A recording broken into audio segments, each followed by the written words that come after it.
सारी तेरे खैर मनाऊं, रंग जाऊं जो मैं हाथ लगाऊं दिल्ली के सारा गम सरीगा गम सरीगा दिल तेरे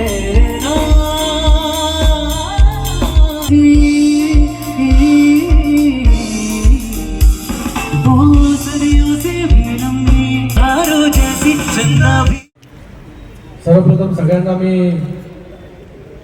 हिंदू नववर्षाच्या पाडव्याच्या खूप खूप शुभेच्छा देतो.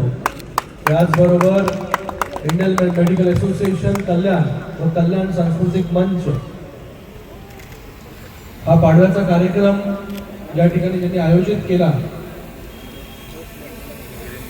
मला वाटतं पहिल्यांदाच असं 3 दिवसाचा कार्यक्रम जो आहे, 4 दिवसाचा कार्यक्रम पाडव्याचा या पहिल्यांदाच या कल्याण शहरामध्ये होत असेल.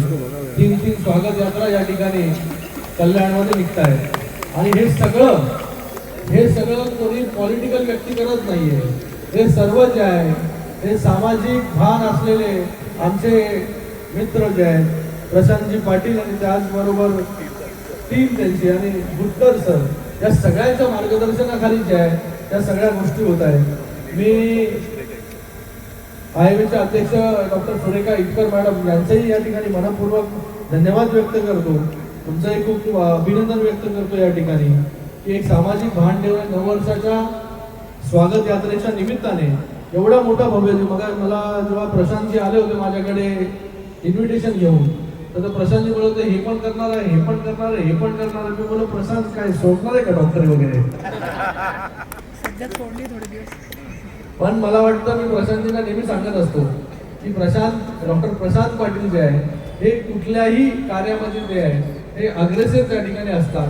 कोविडमध्ये आमच्या खांद्याला खांदा लावून काम करण्याचं जर कोणी काम केलं असेल तर ते डॉक्टर प्रशांत पाटील यांनी केलं.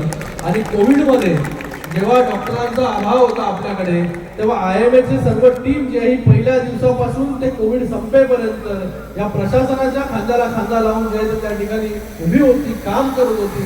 स्वतःचा जीव जो आहे तो त्या ठिकाणी जोखीममध्ये टाकून त्यांनी स्वतः कुठलंही मानधन न घेता हे कल्याण डोंबिवली महानगरपालिकेचं क्षेत्र असं पहिलं क्षेत्र असेल की कुठलंही मानधन न घेता IMAच्या सर्व डॉक्टर्सनी जे आहे ते कोविडमध्ये पूर्णपणे सहकार्य करण्याचं काम प्रशासनाला त्या ठिकाणी केलं. म्हणून मोठ्या संख्येमध्ये आपण या ठिकाणी हॉस्पिटल्स बनवलं. बारीक सारीक गोष्ट जी आहे हे सगळ्या गोष्टींमध्ये जे आहे हे IMA त्या ठिकाणी अग्रेसर होतं. हॉस्पिटल्स बांधण्यापासून ते पेशंटला ट्रीटमेंट देण्यापर्यंत जे आहे हे रोज आम्ही त्या ठिकाणी दिवस रात्र फोनवरती एकमेकांशी बोलायचो.